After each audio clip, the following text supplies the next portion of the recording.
Have you ever heard of a real-life train heist that changed the course of history?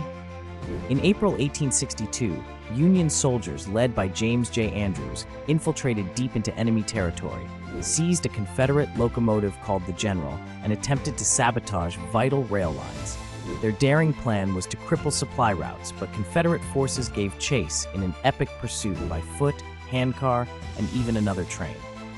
Despite their eventual capture, the raiders' bravery inspired awe, and several received the first-ever Medals of Honor.